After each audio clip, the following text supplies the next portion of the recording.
तिथे मिसाईल आली होती, काही लागली काही नाही लागली, ठीक आहे. आणि त्याचे ते 99% मिसाईलही बर्बाद करण्यात आली. परंतु हाहाकार जो माजवला आपल्या लोकांनी माजवला की काय झालं. जुन्या काळामध्ये मला आठवत आहे की म्हणजे मला ते 1991 युद्ध वगैरे त्यावेळेला सकाळी 8 वाजता ऑल इंडिया रेडिओची बातमी यायची आणि मग ते 8 ते 8:15 बातमी यायच्यात ते संपलं की मग रात्री 9ला पुन्हा बातमी 9 ते 6:15. मधल्या काळामध्ये शांतता असायची की असं मानलं जायचं की no news is good news. काही वाईट न्यूज असेल तर कुठे सांगायचं तुम्हाला येऊन, पण मला काहीच बातमी नाही आली तर ती त्याचा अर्थ की ती चांगली न्यूज आहे. पण लोकांना आता काय झालं, सवय झालेली आहे म्हणजे IPL मॅचेस बघायची, त्यांना बॉल बाय बॉल कॉमेंट्री पाहिजे की आता फक्त विमान कुठे पोहोचतं त्याचं कुठे पोहोचतं, कोण कोणाशी हल्ला केला वगैरे वगैरे हे त्यांना काळायचं पाहिजे असतं. म्हणजे इन्फोटेनमेंट नावाचा एक प्रकार आहे की याच्यामध्ये चांगलं वाटतं की छान वाटते. आता बायकोची भांडण्यापेक्षा तरी मिसाईल किती झालं ते काउंट करतोय वगैरे वगैरे. म्हणजे सोसायटीमध्ये जिथे भांडणं व्हायची तिथे त्याची भांडणं थांबलेली होती काही काळात होती. पाण्याचा प्रॉब्लेम असतो, कुत्र्यांचा प्रॉब्लेम असतो, याचा तिथे आता फक्त ऑपरेशन सिंधू कसं चालायला पाहिजे याविषयी चर्चा होत होती, ठीक आहे.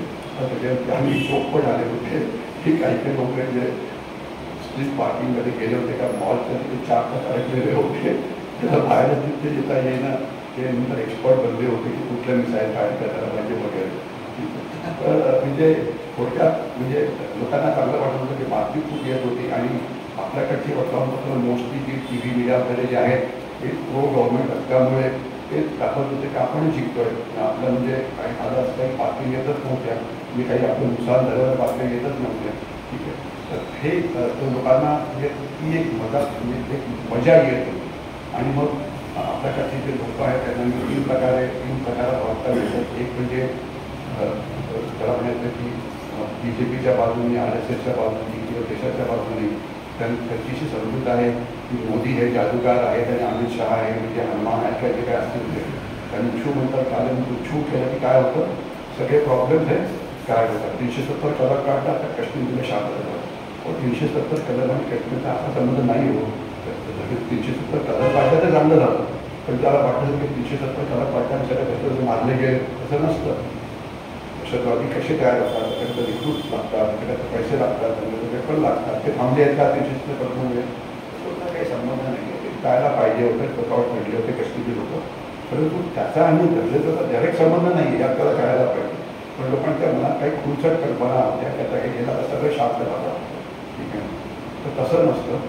आपल्याला यश नक्कीच मिळतं आहे, परंतु जेवढं मिळायला पाहिजे तेवढं नाही हे आपल्याला कळायला पाहिजे, ठीक आहे. तर त्याच्याविषयी मी नंतर आपण डिटेलमध्ये बोलू जर वेळ राहिला तर पाकिस्तानची ही सगळी शस्त्रं ही हे झाली आणि याच्यामध्ये आपली जी शस्त्र यांनी बऱ्यापैकी काम केलं. म्हणजे जी मेक इन इंडियाची शस्त्र होती, आकाशतीर नावाचं रडार होतं, आपली ब्रह्मोस वगैरे मिसाईल्स होती, मग आपल्याकडे बनलेली काही ड्रोन्स होती जी बँगलोरला बनली होती, त्यांना बऱ्यापैकी यश मिळालेलं आहे. म्हणजे मेक इन इंडिया किंवा मेड इन इंडिया नावाचा जो प्रकार आहे त्यात त्यांना यश मिळते काय डाऊट नाही आहे. परंतु आपण की दिल्ली बहुत दूर आहे, आपल्याला सुद्धा आपली शस्त्र म्हणजे खूप लोकांना विकायला लागतील, त्यांना वेगळ्या ठिकाणी ट्राय करत राहावं लागेल. आणि आपण जे करतो आहे आपण शस्त्राची मोठ्या प्रमाणामध्ये निर्यात पण करतो आहे, ते चांगलं आहे.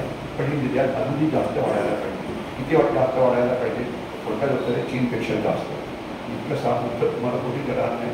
एवढी चीनचे काहीतरी 10 रुपये जास्त पाहिजे तरच आपण त्यामध्ये जिंकलं असं आपल्याला म्हणतात. आपण सध्या खूपच कमी आहोत. म्हणजे आपण आता 100व्या नंबरवरून 23व्या नंबरवरती पोहोचतोय हे नाही. आपला शत्रू कोण आहे? चीन. चीन जेवढी शस्त्र विकत तुम्ही जास्त शस्त्र विकायला पाहिजे हे सर्वात मोठं तुमच्यासमोर आव्हान आहे आणि करायला वेळ लागतो. मग त्याच्यानंतर आपण ते दोन हल्ला नाकाम केला आणि मग आपण आपला तिसरा पुन्हा हल्ला केला, ज्यामध्ये आपण त्यांचे जे मोठी एरोप्लेन होते ते आपण बर्बाद केले. रावळपिंडी असो की इस्लामाबाद असो की लाहोर असो की सरगोदा असो वगैरे. आणि याच्यामध्ये आपण सुद्धा स्टँड ऑफ वेपन्सचाच वापर केला. म्हणजे विमानं आपल्या बाजूने राहून 200-250 किलोमीटर आत राहून आपण मिसाईल्स फायर केलेली आहे, ठीक आहे. आणि त्याच्यामध्ये पाकिस्तानचं खूप नुकसान झालं. आणि एक जो बेस होता त्याला नूर खान एअरबेस असं म्हटला जातो, जो रावळपिंडीच्या जवळ आहे, तिथे आपले मिसाईल्स लागली आणि तिथे पाकिस्तानची काही अणु बॉम्ब हे तिथे स्टोअर केलेले असावे अशा प्रकारची बातमी आपल्याला ते माहिती नव्हतं की त्यांचं काही नुकसान झालं असावं. आणि अचानक असं झालं की त्या तिथे आपले मिसाईल लागली ब्रह्मोस वगैरे तिथून रेडिएशन नावाचा प्रकार सुरू झाला. आपल्याला अणुबॉम्बचा जो स्फोट झाला तर काय होतं याची थोडीफार कल्पना पाहिजे. नसेल तरी आपल्याला 2 मिनिटं देण्याचा प्रयत्न करतो. अणुबॉम्ब जो असतो त्याला फक्त 2 वेळा वापरला गेला होता, हिरोशिमा आणि नागासाकीमध्ये. दुसऱ्या महायुद्धामध्ये जपानची जी शहर आहे तिथे अणुबॉम्ब टाकला की नेमकं काय होतं. अणुबॉम्ब जो नॉमिनल बॉम्ब असतो ते त्याला स्टँडर्ड बॉम्ब असं म्हटलं जातं. तर तो त्याची शक्ती ही 40 किलोटन एवढी असते. 40 किलोटन. किलोटन म्हणजे हजार किलोला 1 टन होतो. तर म्हणजे जर तुम्ही 40 किलोटन TNT जे एक मोठं हाय एक्सप्लोजिव्ह आहे हे जर तुम्ही त्याचा जर स्फोट केला तर त्या स्फोटाची जेवढी ताकद असेल तेवढी स्फोटाची ताकद एका अणुबॉम्बची असते. 40 किलोटन एका अणुबॉम्बची एक शक्ती असते एका स्टँडर्ड अणुबॉम्बची की जी सध्या वापरले जातात. म्हणजे मोठेपण आहे त्याचा लहानपण आहे तो वेगळा प्रश्न आहे. तर त्याच्यामध्ये त्या 40 किलोटनमध्ये जेव्हा नुसतं स्फोटच होतो असा नाही, तिथे पहिले जिथे बॉम्ब टाकला जातो त्याला ग्राउंड झिरो असं म्हटलं जातं. जिथे ते ग्राउंड झिरो असतं जिथे तो बॉम्ब पडतो तर त्याच्या आजूबाजूच्या 1 किलोमीटरमध्ये जे टेम्परेचर निर्माण होतं तर ते जवळजवळ सूर्याच्या टेम्परेचरपेक्षा जास्त असतं. त्याच्यामुळे तिथे जो कोणी असेल तो जळून खाक होतो. जसं आता हे विमान जे पडलं तुमची बॉडी मिळाल्याच तर तुम्हाला कारण ते त्याच्यामध्ये हजारो लाखो विकत केरोसिन होतं आणि जसा बॉम्ब स्फोट होतं तिथे झालं की सगळी माणसं जी आतमध्ये सगळी गेलेली. त्याच्यात मला एक बॉडी मिळणार नाही त्याची तोच प्रकार होतो. तर ते लोक 1 किलोमीटर जायला जातात. तसे ते जायला जातात तर तिथून जी सगळी हवा असते ती वेगाने बाहेरच्या बाजूला जायला लागते. जसं एखादा सायक्लोन असतं, हरिकेन असतं की जी लोकं टेक्नॉलॉजी घेत असतात. त्याच्यामुळे त्या आजूबाजूच्या भिंतीला पाडल्या जातात त्याचं खूप नुकसान होतं. आणि हे म्हणजे हे लोक 2-3 मिनिटं ही अशी हवा किंवा असं हे हरिकेन हे बाहेरच्या बाजूने जात असतं. आणि एवढं हरिकेन बाहेरच्या बाजूने गेलं की आत एक पोकळी निर्माण होते किंवा व्हॅक्यूम निर्माण होतं. 3 मिनिटानंतर पुन्हा बाहेरची जी हवा आहे अत्यंत वेगाने आतल्या बाजूला खेचली जाते. तसं आता आपल्याकडे फॅन लावतो आपण बाथरूममध्ये वगैरे तो हवा बाहेर टाकतो खेळतो वगैरे तर त्याच्यामुळे पुन्हा एकदा हरिकेन येतं. त्याच्यामुळे पुन्हा एकदा नुकसान प्रचंड होतं. आणि त्याच्यानंतर तो प्रकार गोष्ट त्याला रेडिएशन असं म्हटलं जातं. आपलं अनेकांनी एक्सरे वगैरे काढले असतील तर अशा प्रकारचे रेडिएशन जे होतात ते 2 प्रकारचे असतात. एक म्हणजे इन्स्टंटली ते खूप जास्त असतं. जरा त्यांनी 400 माउंटेनहून जर जास्त तुम्हाला डोस मिळाला तर माणूस मरतो. कमी असेल तर माणूस राहतो. आणि नंतर असतं रेसिड्युअल म्हणजे की जे तुमचे 15 वर्ष 20 वर्ष 25 वर्ष ते चालू असतं. तर हे 4-5 मोठे म्हणजे हे होतात अनुभव केला जातो. तर तिथून रेडिएशन बाहेर यायला लागली अशा प्रकारच्या बातम्या यायला लागल्या. आणि त्याच्यामुळे मग लगेचच पहिले 3.5 वाजता डोनाल्ड ट्रम्प म्हणाले की आता भारत आणि त्याच्यामध्ये हे होणार आहे. त्याच्यानंतर मग IAEA ची विमानं तिकडे यायला लागली. कारण IAEA नावाची संस्था जी आहे ती आंतरराष्ट्रीय संस्था आहे. त्यांचं सगळ्या अणुबॉम्ब आणि अशा गोष्टींचं लक्ष असतं. म्हणजे आता IAEA म्हटलं की इराण जे कधी करायला पाहिजे ते करत नाही आणि त्याचा अणुबॉम्ब बनवण्याचा प्रयत्न करतायत वगैरे. ठीक आहे. तर ते तर अणुबॉम्बचं नुकसान झालं असावं हे म्हणजे आपल्याला माहिती नव्हतं. नंतर काय जिथे जिथे अणुबॉम्ब असतात तिथे कधीही आपल्याला फायर करण्याचा अधिकार नसतो. आणि कोणी शेजारचे राष्ट्र एकमेकाला सांगतात की माझे अणुबॉम्ब आम्ही तिथे ठेवलेले आहेत. पण आता पाकिस्तानने तुम्हाला पूर्ण माहिती दिलेली नव्हती. त्यांनी काही माहितीही लपवलेली होती. आणि चुकून तिथे अणुबॉम्ब मिळाले त्यात त्यांचं नुकसान झालं असावं. नंतर आलं की काही विमानं बोरॉन वगैरे घेऊन तिथे आली. ते कसं एक केमिकल आहे ते टाकावं लागतं. तर आग लागली की काही केमिकल टाकली की ते आग कमी होते आणि त्याच्यानंतर ते कंट्रोल झालं असावं. आणि म्हणून ते सीजफायर जो झाला त्याचं मुख्य कारण होतं की जे डॅमेज झालं होतं न्यूक्लिअर वेपन्सना नेमकं किती होतं ते कोणाला माहिती नव्हतं. आणि आपण असा विचार केला की आपला मुख्य उद्देश काय होता की आपल्याला दहशतवाद्यांचा चान्स मारायचं होतं, त्याचं नुकसान करायचं होतं, ते आपण केलेलं आहे. आणि जसं स्पोक्समनने पुन्हा सांगितलं की पाकिस्तानी सैन्याचं नुकसान करणं हे आमचं काम नव्हतं. त्यावेळेस जे सध्याच्या परिस्थितीमध्ये आम्हाला बदला घ्यायचा होता सिंधूचा तो आम्ही घेतलेला आहे. तर त्याच्यामुळे आता परिस्थिती काय आहे कोणाला काही माहिती नाही. आणि अणुयुद्ध हे म्हणजे अणुबॉम्बचं लिकेज होऊ नये हे सगळ्या जगाला मान्य आहे. म्हणून ते जाऊन एक्सपर्टनी चेक करायला पाहिजे आणि त्याकरता ते तिथे गेले होते. नंतर काय आलं की एवढं नव्हतं जेवढं म्हटलं गेलं होतं, ती नंतरची कपाडी अमेरिकेची, ठीक आहे. परंतु त्यावेळेला मात्र हे माहिती नव्हतं आणि आपल्याला सुद्धा वाटतं की नेमकं एक्सपर्टनी बघायला पाहिजे. परंतु त्यानंतर मोदींनी भाषण हे केलं, म्हणजे 24 त्यात त्यांनी 3 मुद्दे हे मांडले.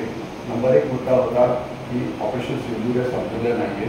जर पाकिस्तानने कुठलाही हल्ला केला तर आम्ही त्याला पुन्हा मोठ्या प्रमाणामध्ये प्रत्युत्तर देऊ, हा एक त्याचे भाग होता.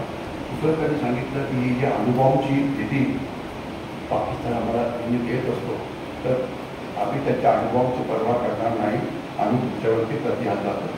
तो काय होत होतं की 2014च्या आधी भारतामधले अनेक तज्ज्ञ भारताच्या TV चॅनलवरती येऊन भारताच्या लोकांचं तुम्हाला सांगत होते की अरे पाकिस्तानकडे अणुबॉम्ब आहे, तर पाकिस्तानने जर दहशतवादी हल्ला केला तर त्याचं उत्तर तुम्ही पारंपरिक लढाईने द्यायला नको.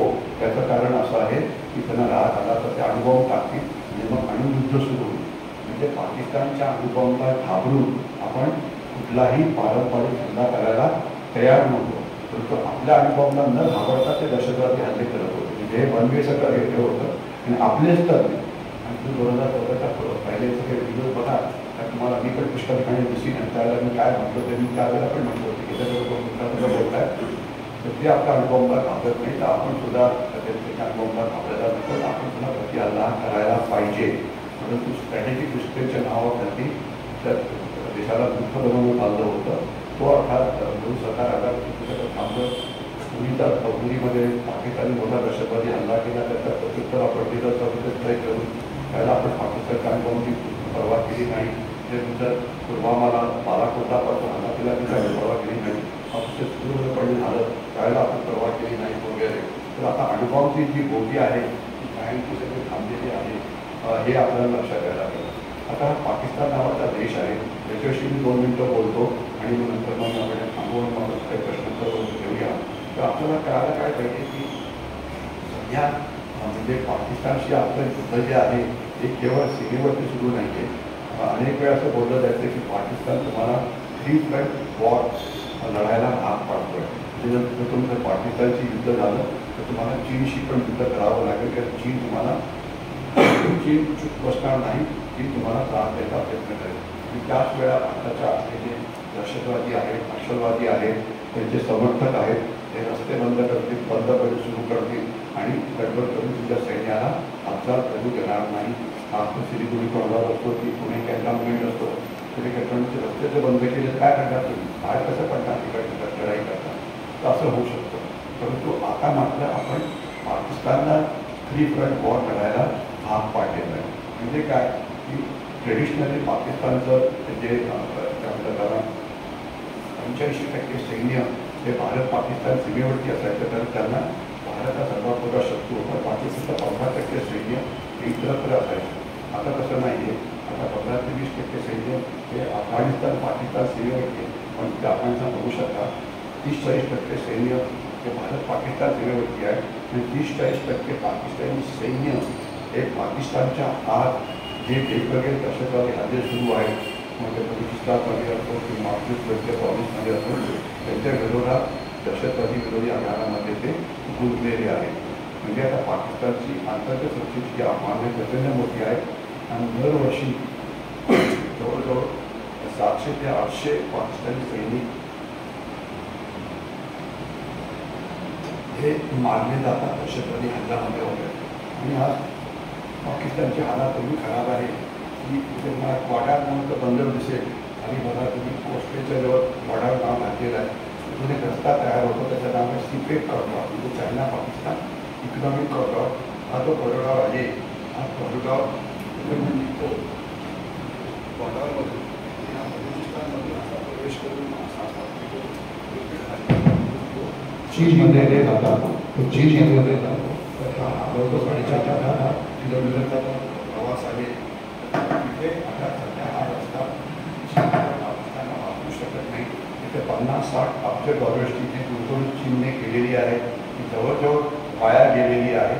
तिथे काही समजा जसं मुंबई पुणे एक्सप्रेस हायवे आहे, तिथे जर रोज एक गाडी जायला लागली तर त्याचा तो रस्ता व्हायबल राहील का? उत्तर नाही. हजारो पाठोपाठ जायला पाहिजे तरच तो रस्ता व्हायबल राहू शकतो. तसं हा हे व्हायबल नाही आहे. तिथे या रस्त्याचं रक्षण करण्याकरता जवळजवळ तिथे 50,000-60,000 पाकिस्तानी सैन्य हे तिथे काम करतात. पण आपलं नुकसान खूप होतं. त्यांना वाटत होतं की ते वाडा बंदर आहे, अत्याधुनिक बंदर आहे. त्यांना वाटत होतं की दरवर्षी तिथे 5,000 ते 6,000 जहाजं येतील, व्यापारी जहाजं आणि पूर्ण सामान जे आहे ते भरती जाईल. तिथे 5 किंवा 6 जहाजंसुद्धा येत नाही. कारण काय तिथे इकॉनॉमिकली व्हायबल नाही. तर म्हणजे चीन इथे पाकिस्तान नावाच्या दलदलीमध्ये फसलेला आहे. तर पाकिस्तानची जी अंतर्गत सुरक्षेची आव्हाने खूप मोठी आहे आणि बलुचिस्तानसुद्धा त्यांच्याकरता खूप मोठा प्रॉब्लेम क्रिएट करतो आहे. परंतु फक्त बलुचिस्तानचा एकच मोठा प्रॉब्लेम आहे की त्यांच्याकडे म्हणजे काय म्हणतात त्याला एक सेंट्रल अशी लिडरशिप नाही, कॅरिझमॅटिक अशी लिडरशिप नाही. जसं बांगलादेशच्या वेळेला शेख मुजीबुर रहमान होते की जे एक त्यांचं नेतृत्व करत होते. म्हणजे की त्यावेळेला ऑपरेशन सिंधूर सुरू झालं, तुम्हाला काही त्यांनी कॉल केला ते सर्व ते स्वतंत्र बलुचिस्तानची म्हणजे घोषणा करण्यात आली आणि बलुचिस्तान स्वतंत्र राष्ट्र बनलेलं आहे. नंतर कोणी केलं तरीही गेलं, ज्यांनी घोषणा केली ते बलुचिस्तान नाहीच आहे, ते आहे कॅनडामध्ये. अरे मी कॅनडामध्ये राहून स्वतंत्र चालुक्य ती घोषणा करायची, याला काय अर्थ आहे? जर तुम्ही बलुचिस्तान स्वतंत्र म्हणून घोषणा केली तर तुम्ही कुठे असायला पाहिजे? बलुचिस्तानमध्ये असायला पाहिजे. तिथल्या काही भागावरती तुमचं आधिपत्य पाहिजे, तिथे तुमचा झेंडा लागायला पाहिजे, तरच स्वतंत्र बलुचिस्तान झाला असं म्हणता येईल ना. तर कॅनडात राहून बलुचिस्तान बनवायचं त्याला काय अर्थ आहे? तर ती तिथे बनवायची क्षमता नाही. घोषणा केली पण ते काही बनलेलं काही नाही आहे. ते नुकसान ते खूप करतायत, त्याच्याशी लागत नाही. परंतु भारतामध्ये किंवा पाकिस्तानमध्ये ह्युमन लाईफ हे फार स्वस्त आहे, ठीक आहे. तर त्याच्यामध्ये म्हणजे आपल्याला वाटतं की 500-600 लोक म्हणजे सैनिक मारले गेले तर हे खूप मोठं नुकसान आहे. अहो, रोड ॲक्सिडेंटमध्ये 2.5 लाख लोक मरतात दरवर्षी. म्हणजे जर भारताचं मग तुझं नंबर एक सुरक्षेचं आव्हान असेल तर ते आहे रोड ॲक्सिडेंट. आणि भारतामध्ये जर सर्वात मोठी असुरक्षित जागा असेल ती म्हणजे पुण्याचे रस्ते. तुम्ही पुण्याच्या रस्त्यावर तुम्ही जिवंत राहू शकता, तुम्ही काय बलुचिस्तान राहू शकता. म्हणजे आपण जर कंपॅरिझन केली तर असं नाही एवढं कशी मारतात तर काय म्हणजे तुम्ही कशाशी तुलना करता त्याच्यावरती त्या अवलंबून आहे. तर व्हायलन्स आहे, परंतु तो पाकिस्तानपासून तो वेगळा होईल तर थोडा तो व्हायलन्स नाही आहे. बलुचिस्तान विषयाला खूप बोलता येईल पण वेळेचा अभाव कधी बोलणार नाही. वरचा भाग आहे नॉर्थ वेस्ट फ्रंटियर प्रॉब्लेम्स, त्यांना पाकिस्तानपासून वेगळं व्हायचं आहे, त्यांना अफगाणिस्तानमध्ये जायचं आहे. आणि तेहरीक तालिबान पाकिस्तान नावाचा गट आहे तो पाकिस्तानवरती मोठ्या प्रमाणामध्ये हमले करतो. तरी पाकिस्तानची हानी मग एक अशी वेळ येईल ज्यावेळेला पीओके भारताचा भाग होऊ शकेल, पाकिस्तानसुद्धा भारतामध्ये येईल, बलुचिस्तान एक स्वतंत्र राष्ट्र बनेल आणि मग नंतर जे शिल्लक राहील ते म्हणजे सिंध आणि पंजाब. परंतु हे करायला आपलं वेळ लागेल. पाकिस्तान दहशतवाद्यांना कसं ट्रेनिंग त्याच्याकडे बघा की पाकिस्तान आणि तिथे भारत आहे तर पहिले त्यांना रिक्रुटमेंट केली जाते, रिक्रुटमेंट रॅली होते, त्यांना पैसे दिले जातात, त्यानंतर डिजिटल इंडॉक्ट्रिनेशन होतं, मग ट्रेनिंग दिलं जातं, 5-6 महिन्याचं ट्रेनिंग होतं. त्यावेळेला ते ट्रेनिंग संपतं त्यावेळेस त्यांना रात्रीच्या वेळेला भारतामध्ये घुसवण्याचा प्रयत्न केला जातो. 95% दहशतवादी हे भारत पाकिस्तानच्या विरोधी वरतीच मानले जातात आणि 5% आज पुण्यामध्ये यश मिळतं. आणि आज जे काही दहशतवाद सुरू आहे त्याच्यामध्ये एक इन्फिल्ट्रेशन आहे विषय. पाकिस्तानची गुप्तचर संस्था ISI काय करते, त्यांना वेगवेगळ्या प्रकारची मदत करते. परंतु आता ISIने आपले डावपेच मात्र बदली केलेले आहे. डावपेच बदली केलेले म्हणजे काय तर त्याच्यामध्ये ते आता वेगवेगळ्या पद्धतीने तुमचं नुकसान करण्याचा प्रयत्न करत आहे. हे जास्त काळजी नको नाही सपोर्टाला आपण काही ठिकाणी जे संयोजक असतात ते फक्त 1 ग्लास पाणी देत होतात. पाण्याचा ग्लास संपला की दुसरं ग्लास आला होते. त्याचा उद्देश काय असतो की आता थांबवा तुम्ही ठीक आहे. तर त्याच्यावरती काळजी नको म्हणजे तेवढं स्वतःच्या चार्जिंग सुरू केले एवढी काही गरज पडणार नाही आपल्याला. तिथं चार्जिंग लढाई पुढे चालू ठेवूया. तर सध्या पाकिस्तान तुमच्याशी म्हणजे ऑपरेशन सिंधूर संपलं पुन्हा होईल, परंतु हे सिंधूर पुरता ही लढाई नाही आहे. आज पाकिस्तान आणि चीन आणि त्याचे समर्थक तिच्या विरुद्ध वेगवेगळ्या पद्धतीने तुम्हाला त्रास देतात. आणि याच्यामध्ये बांगलादेशी घुसखोरी हा भारताला लागलेला कॅन्सर आहे. 6-7 कोटी बांगलादेशी भारतामध्ये आहेत. त्यांना कसं शोधायचं, त्यांना कसं पाठवायचं, त्यामध्ये आपल्याला पुरेसं यश मिळालेलं नाही आहे. ते करायला काय पाहिजे हा विषय आपण नंतर बोलू शकतो.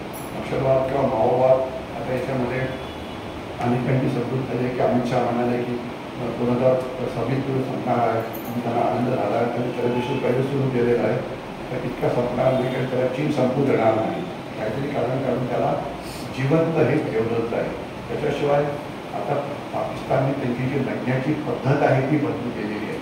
तर पद्धत बदली केली म्हणजे काय, म्हणजे पहिले दहशतवादी हल्ले व्हायचे आणि त्याला असं म्हटलं जायचं लिडिंग इंडिया बाय 1000 कट्स. म्हणजे भारताच्या वेगवेगळ्या भागात बॉम्ब ब्लास्ट करत राहायचे आणि भारताला प्रॉब्लेम क्रिएट करायचे. पण 2014 मोदी सरकार आल्यापासून याचे बाहेरचे जे बॉम्ब ब्लास्ट आहेत ते सगळे थांबलेले आहे. म्हणजे जे काही जो काही दहशतवादी कृत्य होतात ती फक्त काश्मीर पुरती मर्यादित आहे. ती सुद्धा त्याची संख्या ही अत्यंत कमी झालेली आहे. परंतु आता त्यांनी जे नवीन प्रकारचा जो दहशतवाद सुरू केलेला आहे त्याच्यामध्ये एक प्रकार आहे नॅर्को टेररिझम किंवा अफूगांच्या चरस्ता दहशतवाद. गेल्या वर्षी 30,000 कोटी रुपयाची ड्रग्ज महाराष्ट्राच्या समोर अरबी समुद्र आहे तिथे पकडण्यात आली होती. 30,000 कोटीची.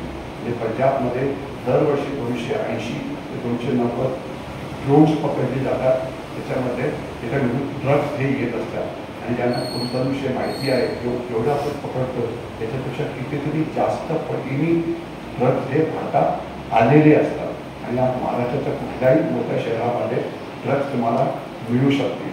म्हणजे मी अनेक वेळा पोलिसांच्या तिथे शिकवायला जातो तर पोलिसांना एक अतिशय चांगली विनोद बुद्धी आहे असं मला वाटतं. म्हणजे काय की 1 जानेवारीला त्यांचा विनोद जागृत होतो आणि काय होतं की 1 जानेवारीला पोलीस हातामध्ये एक त्याच्याकडे यंत्र असतं बरेच आणायचं ते घेऊन गाडीच्या समोर उभे राहतात आणि ड्रायव्हरला म्हणतात की त्याच्यामध्ये श्वास दे आणि जर तुम्ही दारू प्यायली असेल तर तुम्हाला ते कळतं.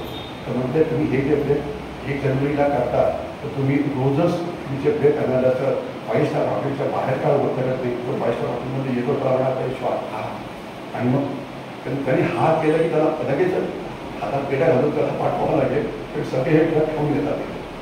क्लिअर अगदी माहिती पाहिजे.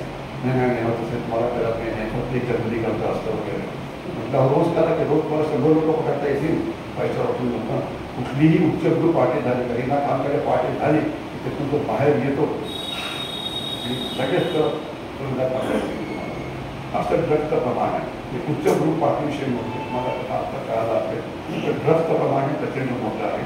त्याच्याशिवाय म्हणजे एक 3 प्रकारचे लोक तुमच्याकडून युद्ध करत आहेत. एक तर आहे ॲक्टिव्हिस्ट. म्हणजे ॲक्टिव्हिस्ट नावाचा प्रकार महागाईचं लोक येते. एक ॲक्टिव्हिस्ट त्याचं नाव कोलिन गोंजाल्विस. तो इथे पुष्कळ लोक म्हणजे न्यायिक व्यवस्थामध्ये आहेत आणि मला न्यायिक व्यवस्थेविषयी खूपच राग आहे. आता मला राग आहे की फाशी किंमत नसावी. तर एक कोलिन गोंजाल्विस नावाचे ॲक्टिव्हिस्ट सुप्रीम कोर्टमध्ये गेले 3-4 आठवड्यापूर्वी आणि त्यांनी म्हटलं की जे बांगलादेशी मुलं त्यांना भारतात जन्म मिळतो त्यांना तेच अधिकार मिळायला पाहिजे जे भारतातल्या मुलांना मिळतात. त्याच्या आईला म्हणजे सुट्टी मिळते, त्यांना डाएट मिळतं, मग फ्री व्हॅक्सिनेशन असतं, अनेक प्रकारे तुम्हाला कल्पना करायला पाहिजे तर ती त्यांना मिळत नाही. सुप्रीम कोर्टने आदेश द्यावा की हे सगळे अधिकार त्यांना मिळाला आणि निरोधयोगी सुप्रीम कोर्ट आपलं काम करून बाकी सगळी कामं करतात. त्यांनी आदेश दिला की दोन टाकवतात. काय म्हणजे किती बिंडोक लोक आहेत. म्हणजे आज सुप्रीम कोर्टमध्ये 3.5 कोटी केसेस पेंडिंग आहे.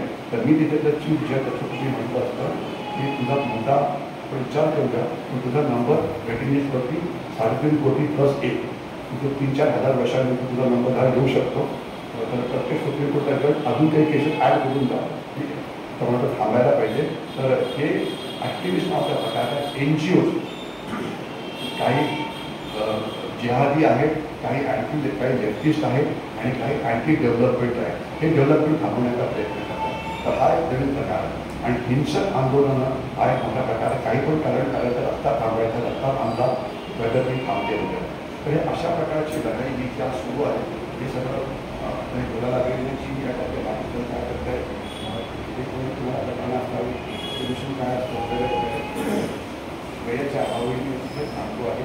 आणि आता आपण फक्त इकडे येऊया की कुठल्याही लढाईमध्ये शस्त्रापेक्षा जे जास्त महत्त्वाचं असतं तर तो शस्त्र चालवणारा सैनिक याच्यामध्ये भारतीयांमध्ये सुद्धा भारतीय नागरिक हे अत्यंत महत्त्वाचे आहे. म्हणजे प्रत्येकाने स्वतःला प्रश्न विचारला पाहिजे की मी देशाकरता काय करू शकतो. त्याच्यामुळे तुम्ही विचारात खूप काय काय करू शकता तुमच्या जीवनामध्ये. त्याच्यामध्ये सायबर अवेअरनेस आहे, इन्फॉर्मेशन वॉरफेअर आहे, डिजिटल पेमेंट आहे वगैरे वगैरे. तर रोजच्या जीवनामध्ये तुम्ही देशाची प्रगतीमध्ये आपला हातभार हा राहू शकता. आज माझा शेवटचा मेसेज आहे. एक्झॅक्टली काय करायचं, माझं यूट्यूब चॅनलला जाऊन तिथे बघा की मला रोज फक्त 5 मिनिट आहे देशात आता काहीतरी करण्यासाठी. त्याच्यात मी काय करावं, करायला भरपूर गोष्टी आहेत की ज्या आपण नॉर्मल जीवनामध्ये करू शकतो. तर त्या आपण कराव्या आणि देशाच्या सुरक्षेमध्ये हातभार लावावा. हे माझं शेवटचं जे आहे. आणि माझ्याकडे 3-4 प्रश्न पहिलेच आलेले होते, तर ते असं तुम्ही पहिले ते देतो आणि त्याच्यानंतर काही अजून असतील तर ते 5 मिनिटं आपल्याला अजून 5-7 मिनिटामध्ये काय असेल. हो, तर हे जे प्रश्न पहिले आले तुम्ही पहिले घेतो.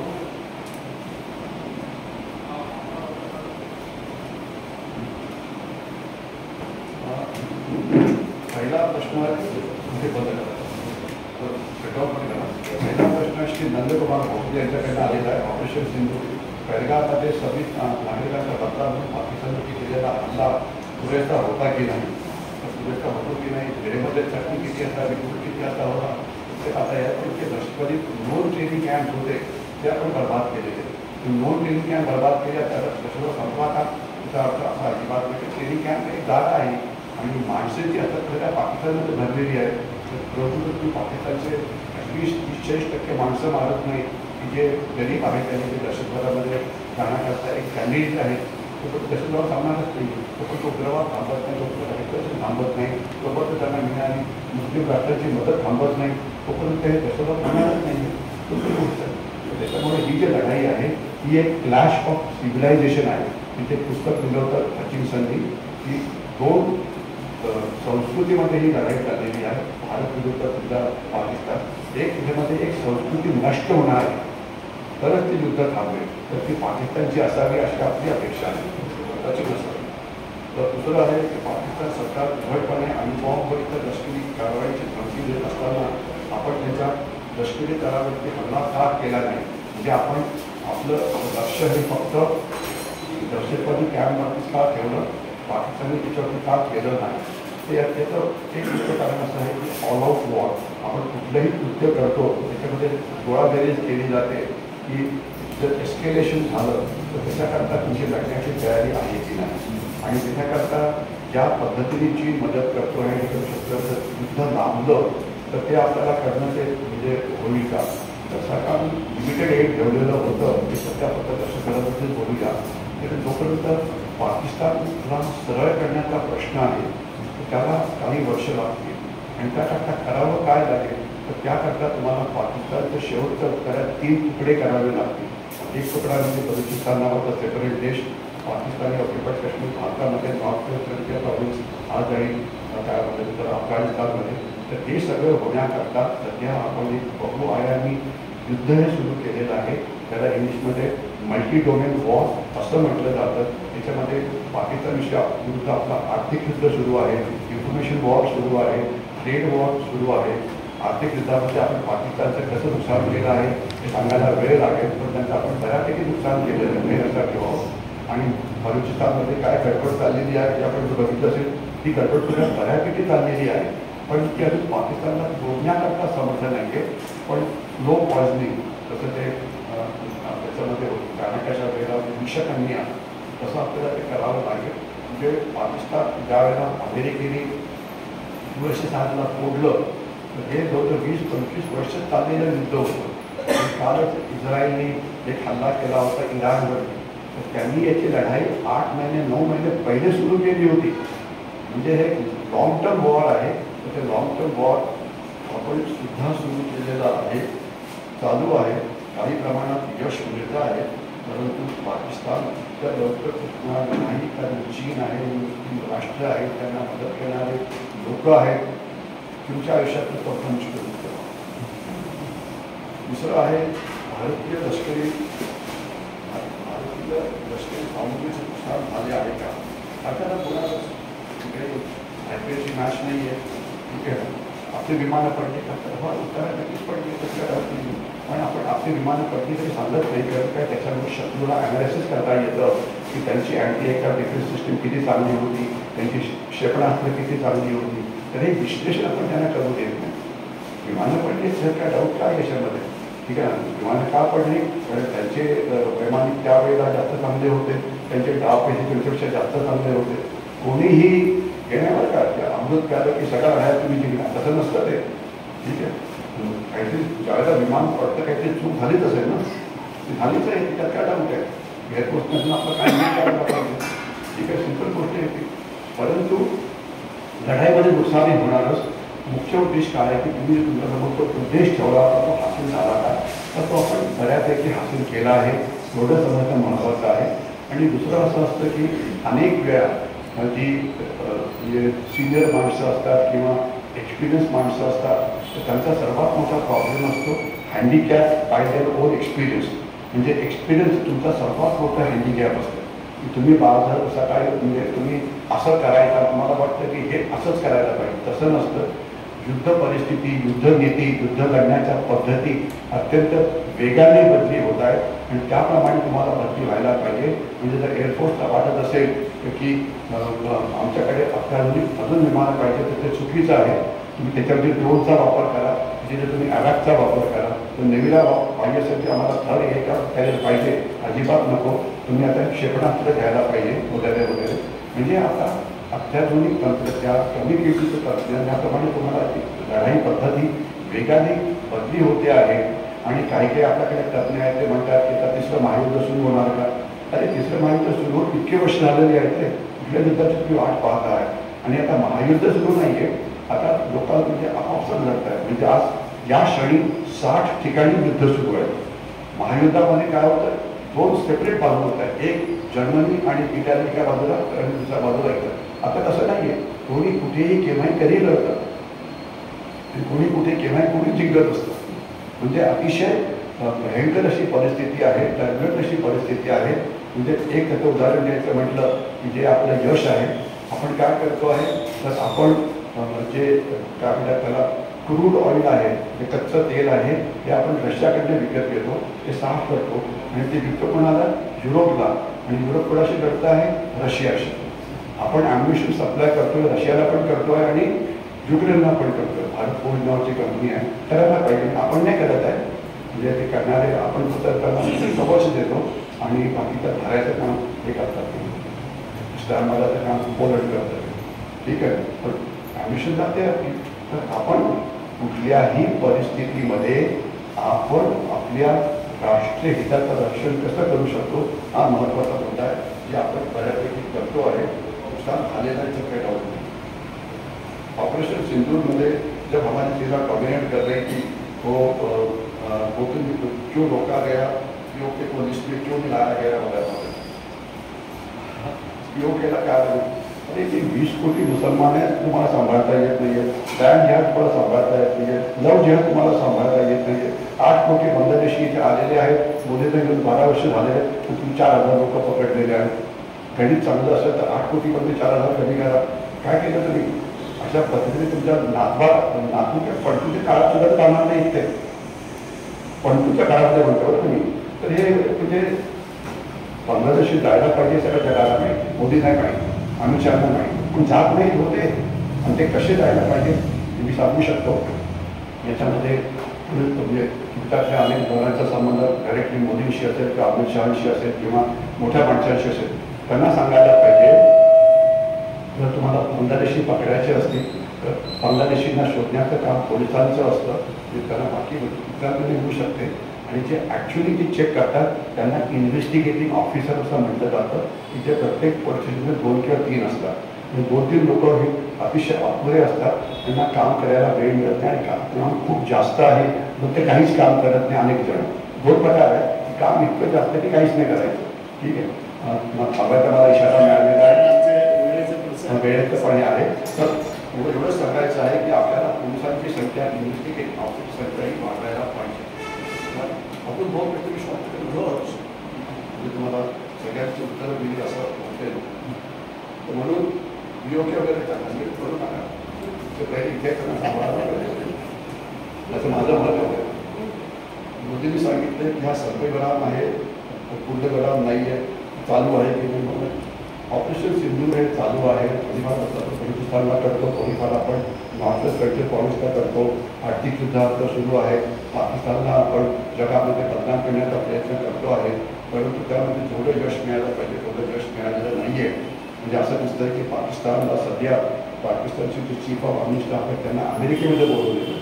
म्हणजे डोनाल्ड ट्रम्प नावाचा वेडा माणूस मी काय करेल जगाला माहिती नाही आहे. म्हणजे आपलं तर पुरेचं यश मिळालेलं आहे.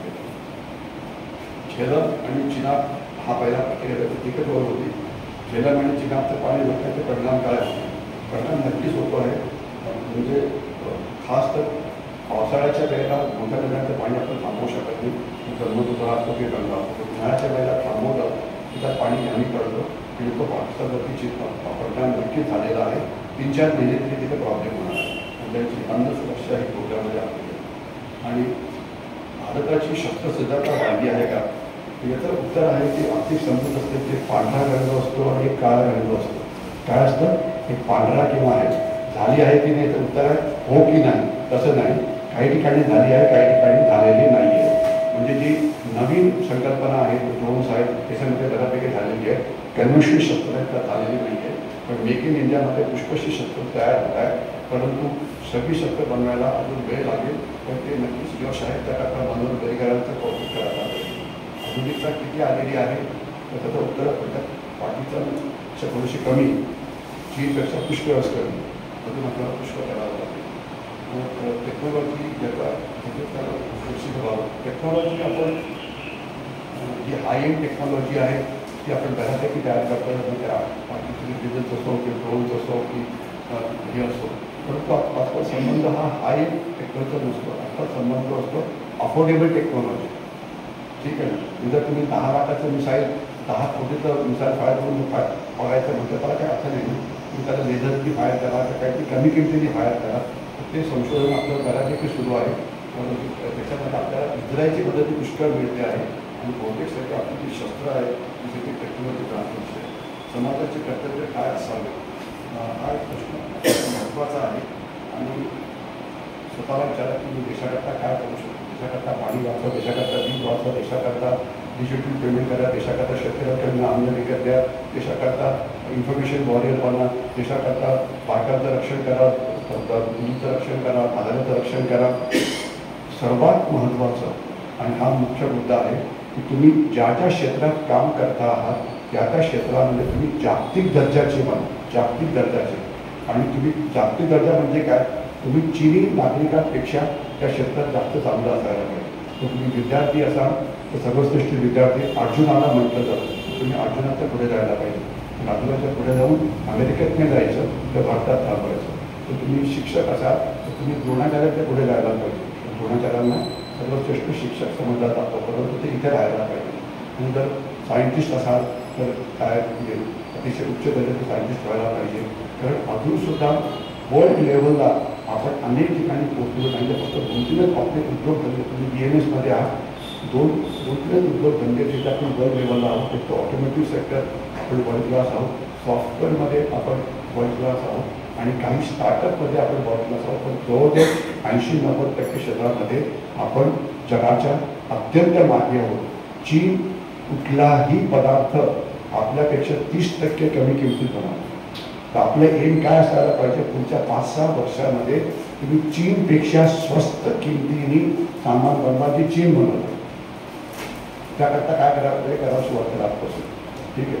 तर हे मुख्य व्हायला पाहिजे. तुम्ही वर्ल्ड क्लास बनायला पाहिजे जे आपण नाही. आपल्याकडे सर्वात मोठा प्रॉब्लेम आहे खेकडा वृत्ती. खेकडा वृत्ती म्हणजे काय? एका बकेटमध्ये 10 खेकडे टाकले, एक खेकडा उभं चढायला लागला तर मागचा खेकडा तुझा पाहायचा असतो. म्हणजे आता नांदेडमध्ये एक मोठा कारखाना होणार ते सुद्धा करणारा कारखाना तो जगातला सर्वात मोठं रिकामी झाली असती. आणि ते थांबवण्याचं काम कोणी केलं तर मराठी लोकांनी. नांदेडमध्ये हे होऊ देणार नाही. त्यामुळे हा पुस्तक कमी झालं वगैरे इतका मूर्खपणा ही मराठी माणसंच करू शकतात. हे म्हणजे आपण त्यांचं स्वागत करायला पाहिजे होतं. कोकणात लोकांना कधी बाहेर जाता बांधलं नसतं. नोकऱ्या जनरेट झाल्या असता, प्रॉफिट जनरेट झाला असता, प्रोडक्टिव्हिटी वाढली असती. परंतु मूर्ख आपल्यासारखा पुरंदर एअरपोर्ट होऊ देणार नाही. हा रस्ता व्यासपीठ रस्ता हा होऊ देणार नाही.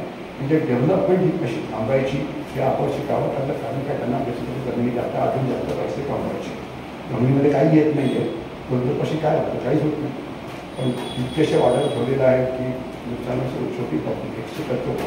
तर म्हणून विचारा की देशाकरता मी काय करू शकतो. तर देश प्रथम आणि मी नंतर हा आपल्याकडे आपल्याला सर्वात मोठा संदेश आहे. ज्यांना या विषयावरती जास्त माहिती पाहिजे असेल त्यांनी माझ्या यूट्यूबवरती जावं. आणि यूट्यूबवरती माझं स्वतःचं चॅनल आहे क्लिक हेमंत महाजन म्हणून. जे तुम्हाला तिथे हजारो व्हिडिओज दिसतील. आता ब्लॉग पण आहे तिथे जर तुम्हाला क्लिक हेमंत महाजन .com तो पण आहे. आणि सध्या 5 वर्तमानपत्रामध्ये कॉलम आहेत. तर त्यात ते तरुण भारत की संघामध्ये लोक म्हणतात स्वतःला उद्यातले किती लोक तरुण भारत घेतात हातभर करावं जरा बहुतेकांनी घेतलं. मग तुम्ही जर घेतला गेल्याची जर तुम्ही जर केली असेल तर आजच पेपर उघडा तर तुम्हाला माझा लेख जरूर दिसेल. सेकंड लास्ट पानावर. आणि जे तरुण भारत घेत तुम्ही तिथं गळ्यात मारा. कारण काय की त्यांची लेखाची क्वालिटी तिथे माझा लेख तो म्हणून नाही परंतु तिथे लेखाची क्वालिटी जास्त चांगली असते. तिथे पॉझिटिव्ह न्यूज ही जास्त चांगली असते. परंतु अजून सगळं जे ज्यांचे तरुण भारतचा इथे मला 15,000च्या आसपास आहे. कसं आणि तुम्ही आणि सगळं बीजी कसं लिहिलेलं आहे. माझं म्हणणं की प्रत्येक फॅमिलीला सरकारकडे 14 पब्लिक त्यांची 1000 पब्लिक घ्यायला पाहिजे. नगर सेवकांनी 50 घ्यायला पाहिजे. शाखा प्रमुखांनी 20 घ्यायला पाहिजे वगैरे वगैरे. कारण जोपर्यंत तुमच्याकडे ही प्रॉपर माहिती पोहोचत नाही तोपर्यंत तुम्ही काय करणार. इन्फॉर्मेशन वॉरफेअर अतिशय गोष्ट. मला वाटतं मी आता इथेच थांबतो आणि जय हिंद.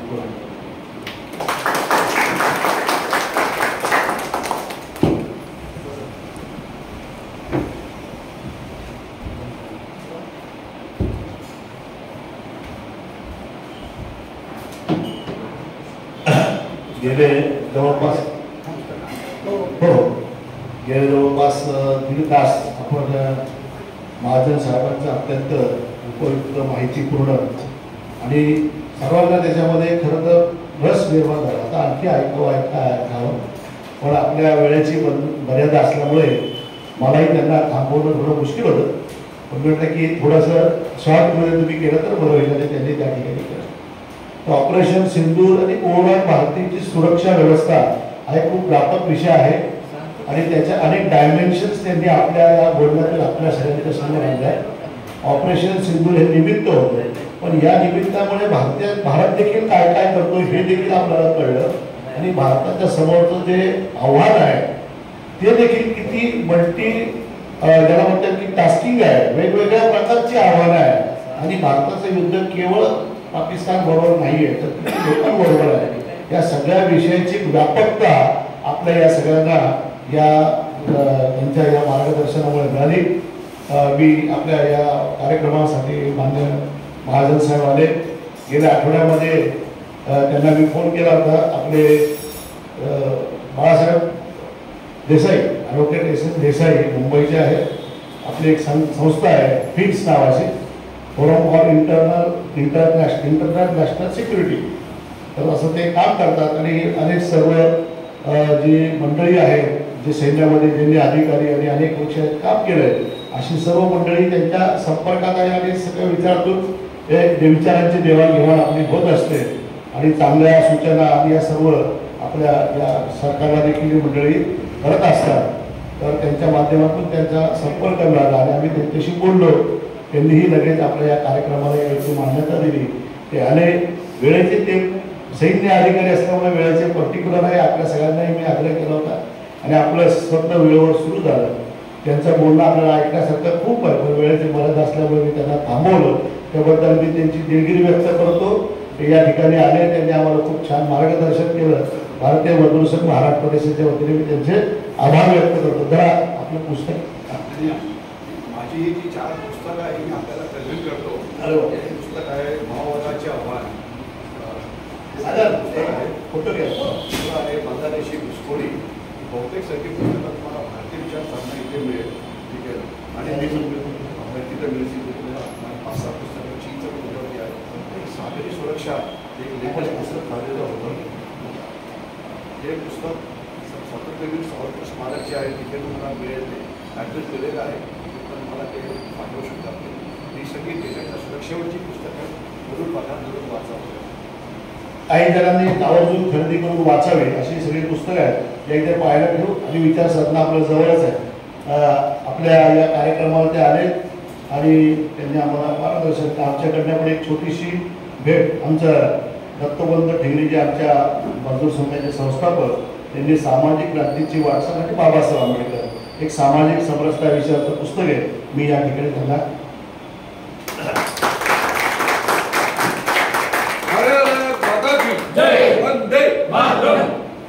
धन्यवाद. आपलं हे सत्र या ठिकाणी आपलं पूर्ण झालंय. नाश्त्याची व्यवस्था आहे.